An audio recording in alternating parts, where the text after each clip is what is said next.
Ayan, isang mapagpalang araw na naman po sa ating lahat mga idol. Ngayon po nakapamalengke na ako. Ang nabili ko po alimasag at langka po. Yan. Gagawin po natin yung palusag. Kung sa Bicol, palusag po ang tawag dyan. Malalaki lang hiwa ng langka. At sabay-sabay na rin po natin dyan nilagay ang lahat ng ricado. May asin na po yan, paminta, bawang at sibuyas. Meron rin po pala yung nakasapi na tanglad sa ilalim. Ayan, at ilalagay na po natin dyan mga idol ang gata. Ang pangalawang gata po ang ilalagay natin para palambutin muna yan. Ayan po.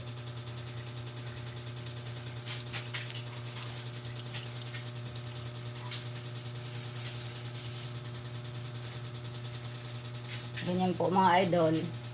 Natakpan po muna natin yan para palambutin.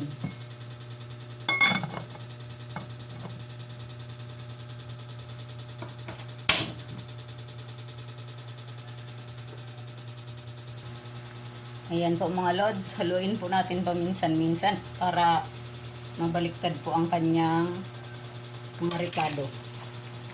Umilalim po. Lulutuin po natin to sa kanyang pangalawang gata hanggang sa lumambot. Ganyan po kalalaki yung hiwa niyan mga idol. Pero mamaya, liliit na po yan. Tsaka tinatanggalan ko po yan nung sa ibabaw. Hindi ito. Ang tawag po niya sa amin baludbod. Hindi po kasi sa amin ginugulay yun. Tinatanggal po talaga namin. Tsaka pag pumipili po ako ng langka yung maliliit pa ang buto, ayaw ko ng malalaki. Ayaw ko ng malalaki na yung buto niya. Ganyan lang po yan ang paggata sa amin ng langka. Medyo mahirap pong balik ka rin. Okay na muna yan. Takpan po ulit natin. Hanggang sa maubos yung pangalawang gata niya. Malambot na po yan.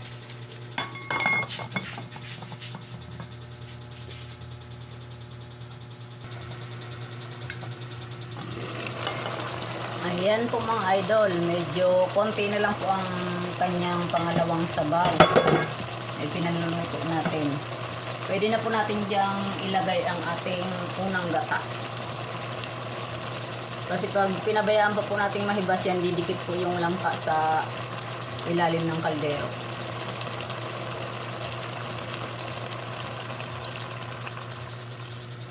Yung unang gata pala yata. Yung unang gata to mga lods. So dyan na po. Malilimutin na.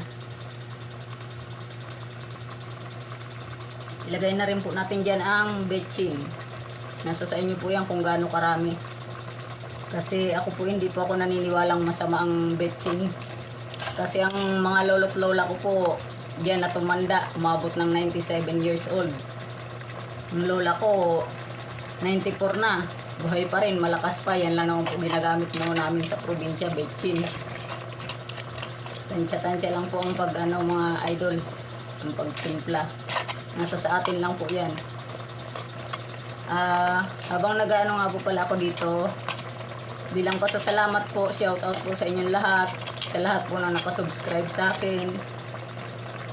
Sa lahat po ng sumusuporta at nanonood ng aking mga simpleng video, mga lutong bahay lang po. Salamat po sa inyong lahat. Asahan nyo pong susuportahan ko rin kayo palagi kasi lahat naman po na nakasubscribe sa akin at sinubscribe ko, naka-notification bell naman po yan, kaya lahat talaga po yan dadaan sa akin. Hindi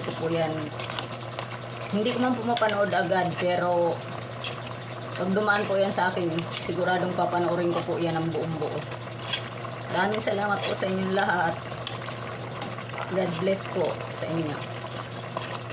Lagi po tayo mag-iingat, lalo na po yung mga nasa ibang bansa na mga sumusuporta po sa akin. Salamat po sa inyo. Magandang araw po, magandang hapon, magandang gabi po sa inyo. Salamat po. Ayan, tatakpan lang po ulit natin yan mga idol. Hanggang lutuin po natin ang unang gata niya. Malambot na po siya. konting oras na lang yan. Hindi ko rin naman po alam kung mga ilang minuto ko yan inaano eh. Kasi pag sa bahay lang naman po, wala nang oras-oras yan. Tansyahan na lang po yan. Yan, takpan po muna natin ulit. Ayan, tingnan na po natin mga idol. Yan, okay na po. Lagay na natin ang ating sili. Hindi po talaga to pang sigang na siling tanim ko na to eh. Napakaanghang kasi. Pero kailangan rin po talaga yan. Ayan po, mga lods. Luto na po siya. Sure na sure, maraming kanin na naman po mauubos nito. Tsaka medyo marami rin po yung naluto ko. Mura lang po kasi yung langka. Ayan. Kaya panigurado po pang hanggang hapunan na to. Lutong-luto na po mga lods. Salamat po ulit sa panonood sa aking mga video. Kahit na po alam ko hindi pa ganun ba quality ang aking mga video. Kasi po hindi po naman talaga po ako marunong masyado mag-cellphone mga lods. Tsaka sumasakit ang ulo ko. Eh hindi po ako masyadong nagbababad sa cellphone. Pero ganun pa man po, pwede naman po nating i-play lang at huwag nating masyadong tingnan. Yan. Kain po tayo mga idol. Thank you po for watching. Lutong-luto na po ito, malambot na. At yung pagkakahiwa po malalaki, ayan na siya. Maliit na siya ngayon. Salamat po.